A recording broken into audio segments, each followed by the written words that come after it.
Hello, welcome to this session of ME45. Now we are going to talk about rolling contact and gears. This will be the first part of our gears discussion, and apologies in advance because I've been feeling under the weather during the time of the recording. So this part of our ME45 journey will deal with mechanical devices. These are parts of your system that transfer rotation from one part of the machine to another. Now, to get things out of the way, there are instances wherein your input rotation and your output rotation will be collinear or in the same axis. So having this, you get the direct drive system where your input is aligned with your output. For instance, you have this motor and pump assembly, so you don't need to have all the things that we will be discussing for the this part of ME45. Now, what if your input and output rotation are not collinear? Let's say they're parallel or maybe at an angle. So if they are parallel but not collinear, one way to transfer motion is through rolling contact. So we've seen rolling contact a lot. The most common example is the wheel. Um, we also have bearings that allow for the rotation of shafts with respect to their housing. Now, rolling contact, there are two stages or rather two circumstances. The first, the best option for us is rolling without slipping. When there's rolling without slipping, you can predict what kind of velocity ratio or what kind of output velocity you will get out of the rolling contact. But because your rollers, they're kind of smooth relatively, there's a chance of slippage. When there's a chance of slippage, your output velocity will be a little fluctuating. So this is kind of bad for most cases, but it's especially bad if you're transferring high torque from one end of your system to another.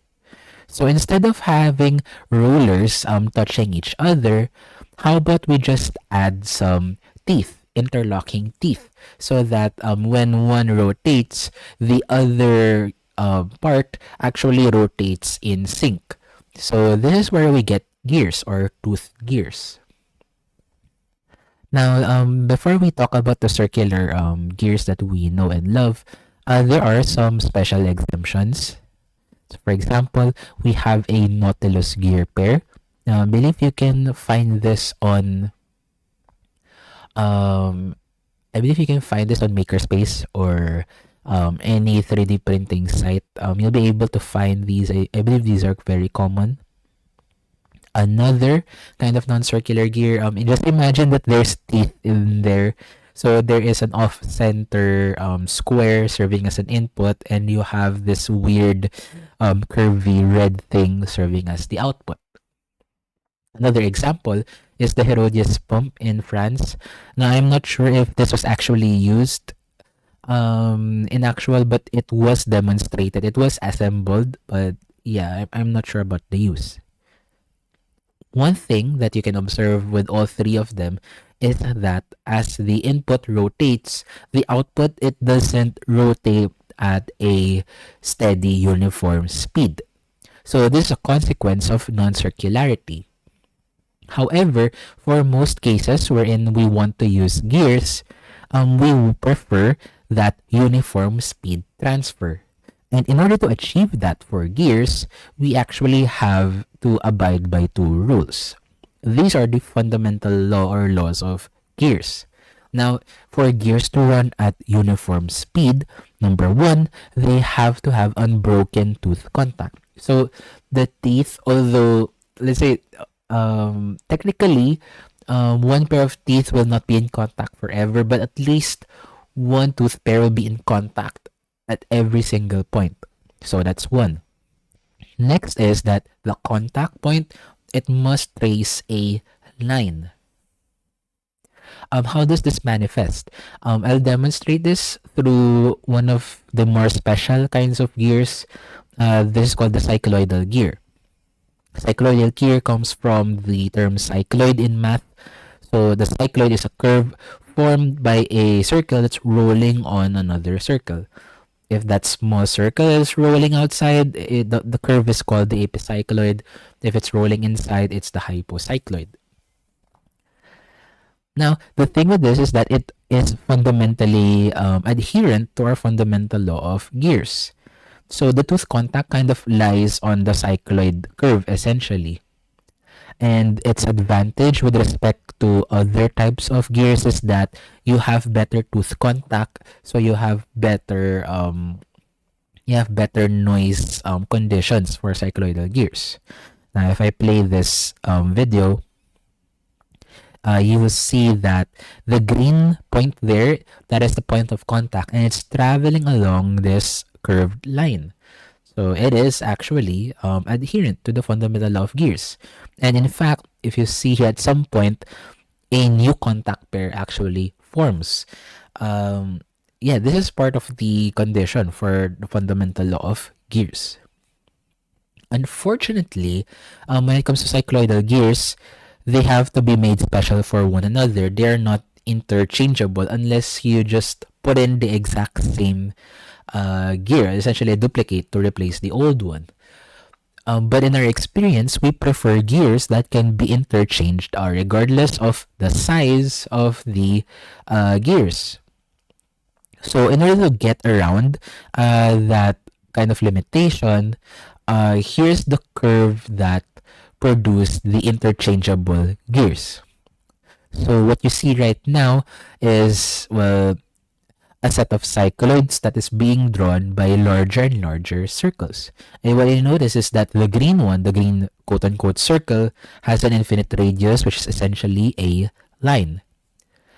The curve that this generates is called the involute, and this is actually the curve that we use in order to have interchangeable gears.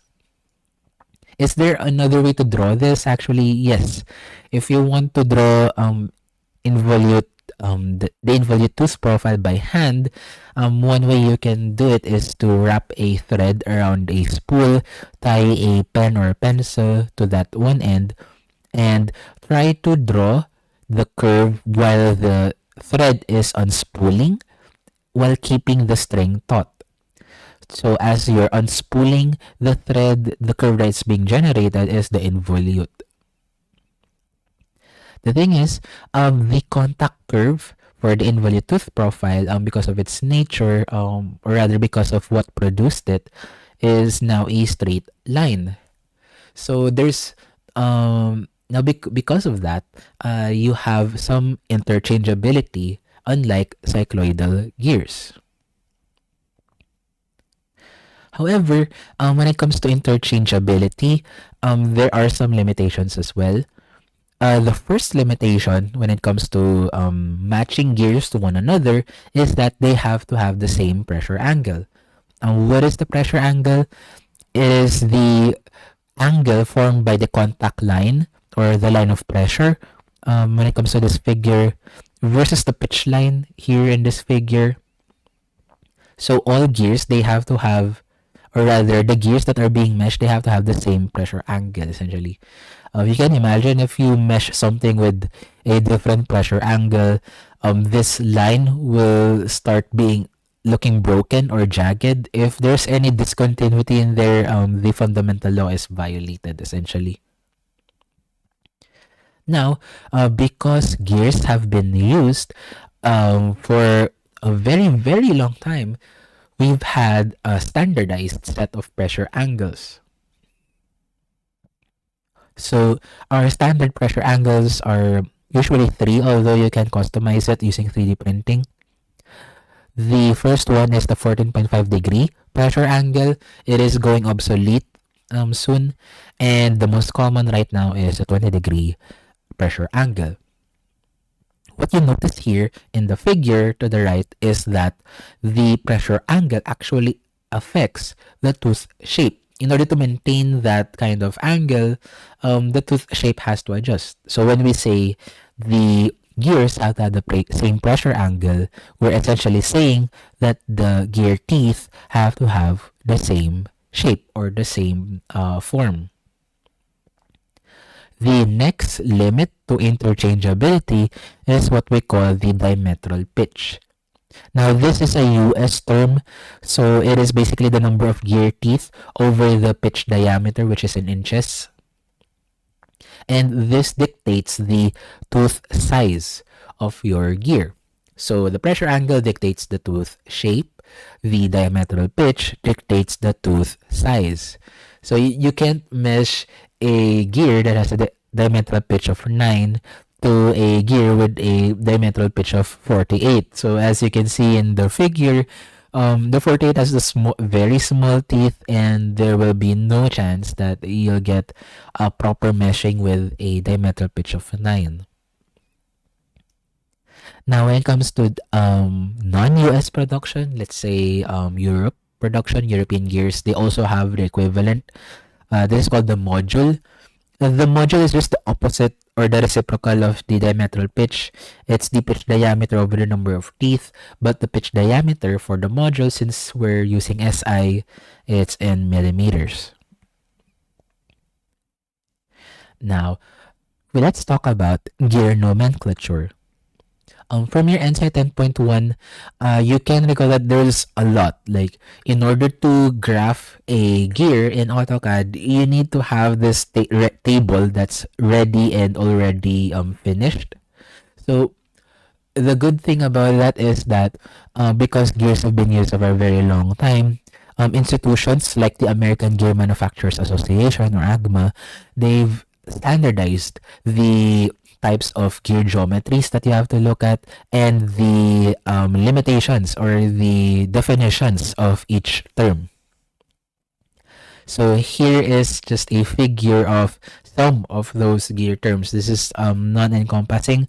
Since this is just the we only have the view of the face, we don't have any terms relating to the sides of the gear, unfortunately. So when it comes to gears, of course, we have the pressure angle, diametral pitch, but we also have this thing called the pitch circle. The pitch circle is essentially the circle that the gear or the gears reduce to when you want to convert them back into rolling contact form. So this is essentially the effective circle of the gear.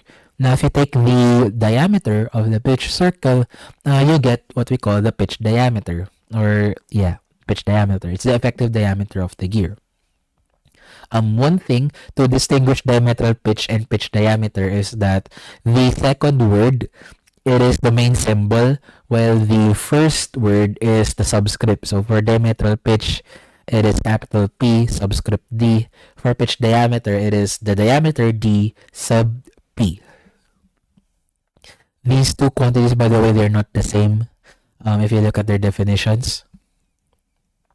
Now, there are more circles other than the pitch circle. The first one is the base circle, which is defined by the base diameter. This is where the involute profile starts. So if you recall in NSI 10.1, when you draw the base circle, that's where the involute curve, or at least the approximation of the involute curve, actually starts. And we have other relevant circles. We have the addendum, which is the distance of the farthest point of the teeth from the pitch circle. The addendum is the innermost circle, or the innermost distance of a tooth feature from the pitch circle. Now, these form the respective addendum and addendum circles. The addendum circle, it can be larger or smaller than the base circle. From what I recall from teaching NSI 10.1 is that the 10.1 procedures rely on the addendum being larger than the base circle, if I remember correctly. Once you reach the point wherein the addendum actually goes below the base circle, I believe something essentially the process goes ori. That's all right because the Einstein 10.1 technique is just approximating the involute. It's not actually the involute. So yeah, it's just a limitation of the technique. More terms, we have the circular pitch. This is the distance between two teeth. Essentially, it's an arc length matching the axis of one teeth to the next. It is measured from the pitch circle. Next, we have the center distance. This is essentially, for external gears at least, it is the sum of their pitch radii, so R1 plus R2. There is an expression using N1, the number of teeth over the diametral pitch. For internal gears, it's a little different. So the center distance for internal gears is the pitch radii of the larger gear minus the pitch radii of the smaller. Next, another relevant term is what we call the contact ratio. This is just the count of gear tooth pairs that are in contact at any given point. So there are formulas for this, but we will not touch on them too much. You would think that the contact ratio for gears would be equal to 1, which means one tooth pair in contact at least at any point. But the better contact ratio values would be 1.2 to 1.4. So when you say 1.2 of contact ratio, that means 100% of the time there is one tooth pair that is in contact, and 20% of the time you may get lucky in that there's another pair that is already in contact. And the greater that contact ratio, actually, it's actually better for the gears. It has an effect on the transmission nature and the longevity of the gears, but we will not dwell on that. Next, now that we've talked about gears, it's kind of weird, but we have to talk about the issues when it comes to gears. Most of these arise when the gears, they're misaligned. Like, not just when I say misaligned, not that I mean they are absolutely misaligned, like the angle is wrong, but they are parallel, but their center distance is kind of wonky, or rather it's imperfect. The first gear issue that we will talk about is interference. So from this diagram, if you see here, naka-highlight yung base circle and dashed lines. Now remember, the base circle is where the involute profile starts. And in order to fulfill the fundamental law of gears and have that uniform speed, dapat yung contact ng gear teeth would be along that involute curve. So ideally, it won't reach down the base circle, essentially. But here, when you have interference, part of the gear teeth of one gear is touching below the base circle of its gear pair.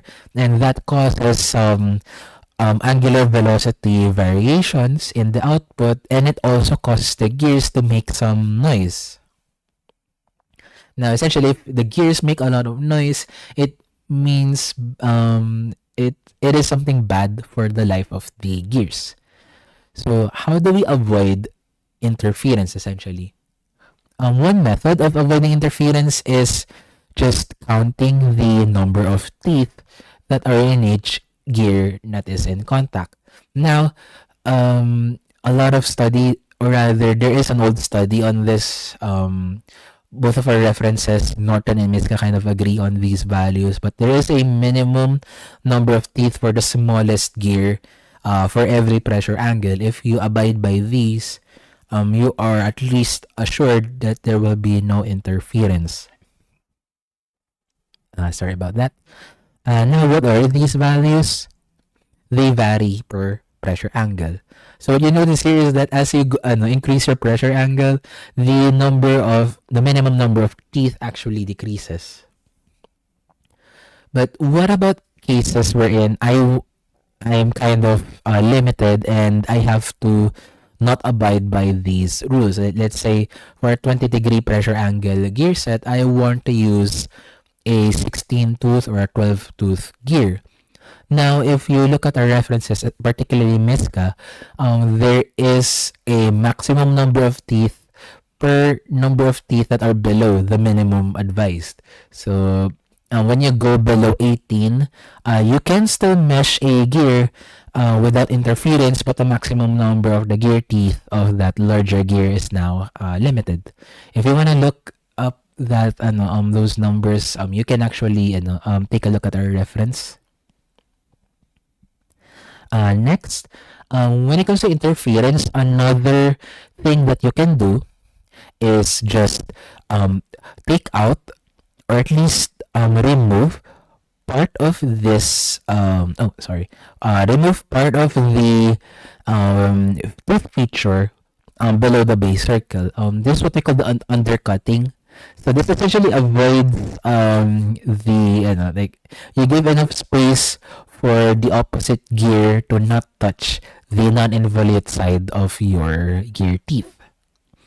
It essentially solves the problem as well, but the limitation is that if you do this, because you reduce the base of the gear teeth, they can be more vulnerable to stresses. So, doing undercutting, it reduces the lifespan of your gears. So, use it sparingly or only when you have to. So, yeah, that's interference and undercutting. So interference, you can think of it as the gears being too close to each other. The third issue that we will discuss happens when the gears are too far apart. When the gears are too far apart, sometimes the gear pairs will have this weird space, extra space between them, and that results in kind of a impact on gear to gear teeth, and that causes this noise which we call backlash. So backlash arises from a gap in teeth, and there are several ways to describe it. It can be arc length, such as in this figure it's labeled B, or it can be described in terms of angle, so theta B. Unfortunately, unlike interference, there's really no way around backlash because we can't force our manufacturing techniques to go into absolute insanity. Like there will always be some limitation because of our methods of making gears, and the only way around it is to just find that allowable level of backlash. So you just constrain backlash to a range of values, and another way is just move the gears a little closer. Now this modifies the pressure angle, but at least it solves the problem of incredible backlash. Now, as I've said, there's no way around backlash, so you just have to control the amount of backlash that you're experiencing. So when it comes to commercial gears, there's some leeway. You can see here that the backlash can just be between 0.3 and 0.5 over the diametral pitch. But when it comes to power transmission, because you're transferring high torque at very high speeds, you need to have a tighter backlash. You need to have a higher tolerance for the backlash in that case. Next, we will talk about gear types. Now, the gears that we've been seeing so far, these are called spur gears. So essentially, the spur gears, they're just, if you can imagine, it's the 2D AutoCAD drawing of your gear, and then you just plainly extruded them. Now, spur gears, they can come in two forms. You can make them mesh externally, such as here, or you can mesh them internally, such as in this animation. Now, when it comes to gears, what matters is the transmission of motion. Not only the transmission of motion, but also the transmission of torque. But in ME45, we will not focus on that discussion. We'll only focus on the velocity ratio. The velocity ratio for gears is just the omega of the output over the omega of the input. Now, we can get this by essentially several methods, but you will end up with, at least for external gears, the ratio of the number of gear teeth of the input gear over the number of teeth of the output gear times the negative sign. Now, why negative sign? That's because when gears are externally meshed, they rotate in opposite directions. So if you see here in our external gear animation, The orange gear rotates counterclockwise while the blue gear is made to rotate clockwise because of their mesh. For internal gears, if you observe the animation, although the speeds are different, the green and the red gears, they are rotating in the same direction. So when it comes to their velocity ratio, they have a positive sign instead. Still the same, it's n in over n out, but the sign of the ratio is positive.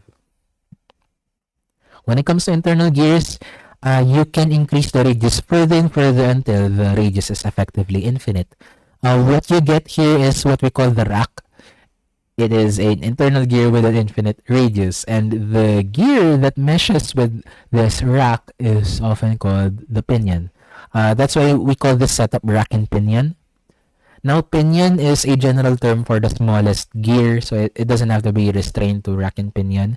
And their velocity relationship is that the velocity of the rack is equal to the omega of the pinion times the pitch radius of the pinion. So it's very simple. So the rack and pinion is also still a spur gear. You can get other forms of rack and pinion, but we will not discuss it here. Now, when it comes to spur gears, of course, I've mentioned that they're essentially extruded gear profiles. But what if you introduce a little twist to the extrusion? Like you don't, they will extrude the profile straight up or straight towards you. You make the profile twist. Doing that gets you the helical gear. So these are spur gears that have a constant twist. The helical gear, its geometry mainly revolves around the entity called the helix angle. Now, the helix angle, this is the angle that the tooth makes from the side with respect to the rotational axis. So in this figure, you can see that the helix angle is here. Why would you then introduce such kind of twist? Like, why would you put a twist on a spur gear to make a helical gear?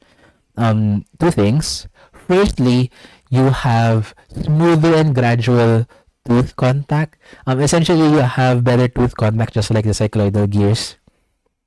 And because you have a smoother and more gradual tooth contact, there's less noise.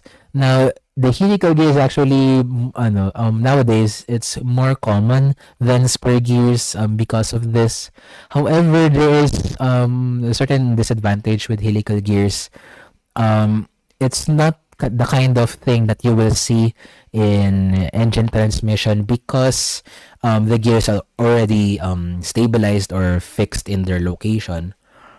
However, when you have a pair of free helical gears, if you try to roll one of the gears, they tend to roll off. And because they tend to roll off, you need to force them to maintain a certain alignment. That's why they generate a lot of axial, or not a lot, but they generate axial forces which have to be met by the bearings or the securement of the gears. When it comes to geometry naman, the geometries are divided or rather grouped into two. The first kind of geometry for the helical gear is constrained to what we call the transverse plane. This is essentially the plane of the spur gear, and a lot of the geometry terms for the transverse plane is just the same as the spur gear. Now, there's another plane. This is perpendicular to the helix angle direction. This is what we call a normal plane. And for helical gears, the normal plane is where a lot of the interchangeability or the meshing conditions exist. So here in this table, you have the transverse geometry terms for an example, and you have equivalent normal plane geometry terms. And these normal plane geometry terms are affected by the helix angle, which is symbolized by psi. Are these important? You don't have to memorize them, but you have to take note of the effect of the helix angle on the on the geometry terms, essentially. Okay, so those are the geometry terms for helical gears. Let's talk about some other features of helical gears. So when you twist a gear, you can twist it in two directions. You can twist it one way and then twist it in another. If you look at the diagram on the bottom right, you'll see four sets of gears. The first is the plain spur gear, which is just extruded straight ahead. The next pair, these are the helical gears that we've discussed. The first one is the left-handed helical gear, and the third one is the right-handed helical gear. How do I tell the handedness of the helical gear? So when you see a helical gear, just put it on its side and then try to match your resting thumbs onto the gear tooth profile. So like for example, for the left-handed helical gear, if you match the orientation of your resting left thumb, it matches the direction of the gear teeth for the left-handed helical gear. Hence, it's left-handed. This is also true for the right-handed helical gear. Now, it doesn't matter if you turn this around or turn the gear in any other way direction. This will be consistent. So you have a left-handed gear which matches your left thumb, and you have a right-handed gear which matches your right thumb. Because there are action forces, another way, or rather one way to remove those action forces is to smush a left-handed helical gear with a right-handed helical gear. That cancels out the axial forces, but you do get this weird helical gear. It's called the herringbone. It looks like the bone of a herring or a tuna or a sardine. No, not sardine pala, sorry. Yeah, it mimics fish bone, essentially. That's why it's called herringbone gears. For the meshing conditions of helical gears, because the teeth are twisted, you can mesh them either as parallel, so you mesh them as spur gears, or you can mesh them non-parallelly, which is something that's kind of weird. I'll show you later. So for parallel gears, you have three conditions. First, they have to have the same helix angle. So the helix angle is the more dominant condition for helical gears. Next, their normal diametral pitch. So this is the diametral pitch that's being seen on the normal plane. They have to be the same. And third, they have to be opposite-handed. So a left-handed helical gear must always mesh with a parallel right-handed gear. You can't mesh two right-handed gears and get a parallel gear setup. If you want to do that, if you want to mesh right-handed with right-handed, you'll get the non-parallel gear arrangement. So like for example, here, you have right-handed gears that are angled at 90 degrees. So this is a crossed helical gear setup. When it comes to non-parallel gears, there's a lot more leeway. So essentially, only the normal diametral pitch has to be the same. Now, what about the velocity ratio? The velocity ratio for this does not change. It is still n input over n output. But when it comes to definition, because you have non-parallel gear setup as a possible configuration, to generalize it to all helical gears, this is essentially made into an absolute value. But if it's essentially parallel helical gears, you can put the sign back on. Like if it's externally meshed parallel helical gears, it's going to be negative n in over n out. But if it's internal helical gears that are parallel, it's going to be positive n in over n out. More examples of helical gears. So this is a parallel helical gear. Here is a crossed helical gear with a less intense angle. And here is a herringbone gear. So it's kind of wide. Alright, so that's for helical gears. Now, there is another type. The next type of gears that we will look at is kind of like a special crossed helical gear. When you take the helical gear to its most extreme, you get what we call the worm drive. So the worm drive consists of two rotating parts. The first is the worm. It kind of looks like a thread screw essentially, and the other component is the worm gear, which is essentially a gear with some fancy gear teeth. Now, there are some restrictions to worm drives. The worm is usually, almost always, the input of the worm drive system. So the worm is the input, so the worm gear is the output. So when it comes to the velocity ratio, it is the number of threads in a worm over the number of teeth of the worm gear. Now, how do we count the number of threads? I'll show you in the next slide. But these worm drives, these are the most common gear drives that you will see when you are shopping in a place like Binondo or Raon.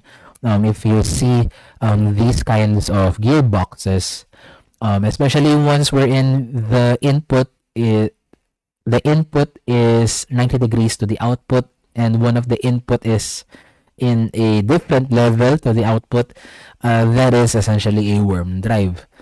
The thing with worm drives, the thing that's really attractive about them is twofold. First, the worm drive allows a significant amount of speed reduction for a very small space.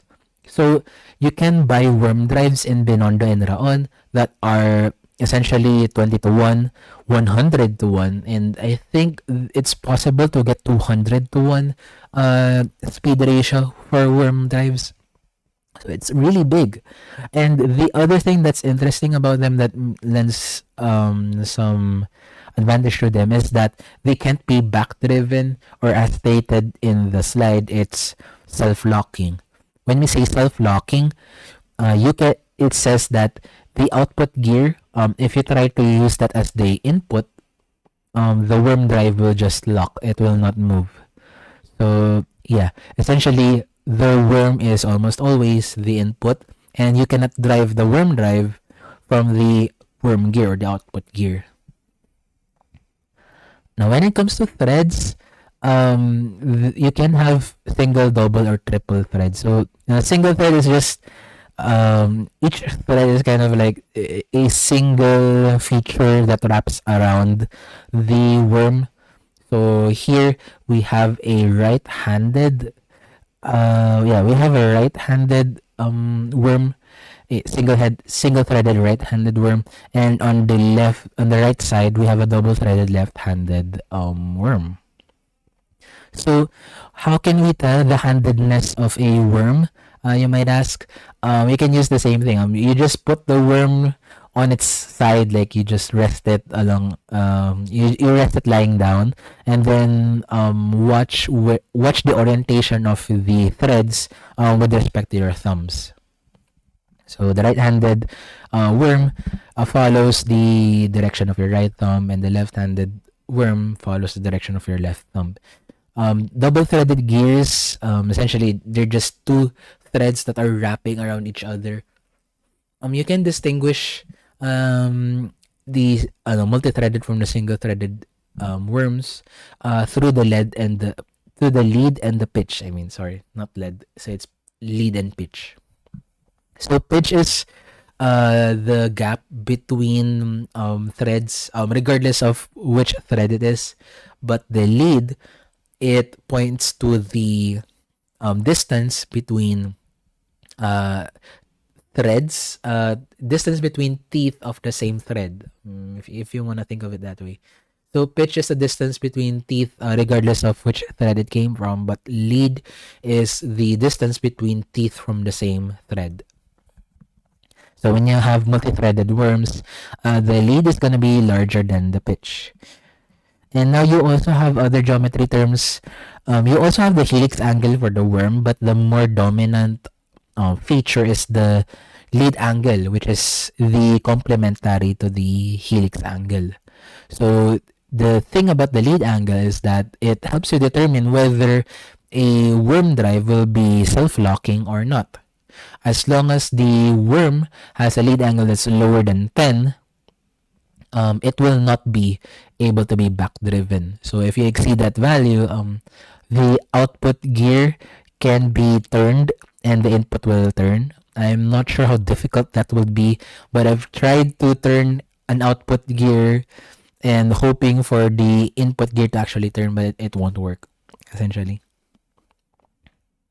So we also have the worm pitch, which is essentially equal to the pitch of the worm gear. So yes, that's for worm drives. Now the next kind of gear is what we call the bevel gear. So bevel gears, if you compare spur gears and helical gears, they're essentially tooth versions of two rolling cylinders in contact. Bevel gears, they are tooth versions of two cones that are in rolling contact. So most gears, they don't look like cones, but they just look like sections of the cones or cone frustrums, essentially. So when it comes to bevel gears, they're actually the thing that sets them apart from helical gears is that the rotation axis of the two rotating components, they intersect. If you see here on the right image, one condition for meshing is that the apex of each cone that is part of the bevel gear system, they have to be touching or existing in the same spot. So if the cones, the imaginary cones of your bevel gears, their tips don't touch each other, even though whether you can see them or not, if they don't touch, you'll get weird behaviors with regards to their velocity. Now the bevel gears, especially for straight bevel gears, their additional geometry, their additional prominent geometry is the pitch angle, which is just the angle of the cone with respect to their rotational axis, and the shaft angle.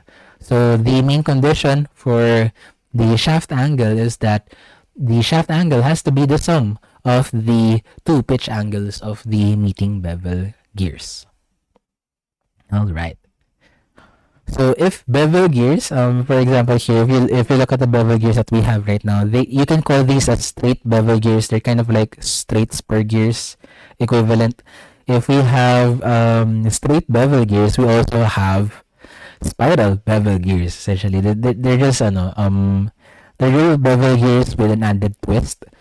Same condition with straight bevel gears. I believe they're invisible cone peaks have to be touching or coincident, or else something else may happen to their velocities. Now, if you don't like that kind of condition, like let's say I don't want to be limited by such a condition, I want to mesh two perpendicular gears but not have them necessarily be in the same, or rather not have their rotational axes intersect.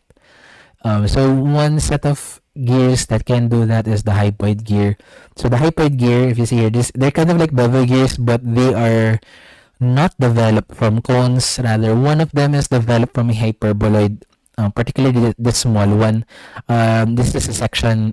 This comes from a section of a hyperboloid, and the bigger hypoid gear, it's generated from, I believe, I'm not sure how to call that term. Is it a conjugate shape of the hyperboloid? Essentially, it allows you to have perpendicular but non-intersecting gears. These kinds of gears, they're common in your engine differential. Like for example, if you have a car or an SUV or a truck, you'll see in the rear wheels, especially, you have at the center axle of the rear axle, there's this kind of bulge. That bulge actually contains the engine differential. And if your car or your SUV is actually brand new or at least modern, they will be made up of hypoid gears. Another kind of gear that is technically not a gear is the cycloidal drive. So this one uses cycloid geometry, but it's not a gear per se. The cool thing about it is that you can notice how it works. It introduces an offset mechanism, and because of that offset, you can have the input rotation and the output rotation be collinear, just like direct drive systems, but you have the added bonus of having a speed reduction from input to output. So cycloidal drives, although they're not gears, they do have modestly high speed reductions compared to spur gears and helical gears. At least you can have 6 is to 1 or 8 is to 1 speed reduction with these. Is it possible to get 10 is to 1 or 20 is to 1 while having collinear input and output rotation? Yes, but we will discuss that in the next segment of our discussion on gears. So for now, that is all, and I hope you had a wonderful day. Please stay safe, and goodbye.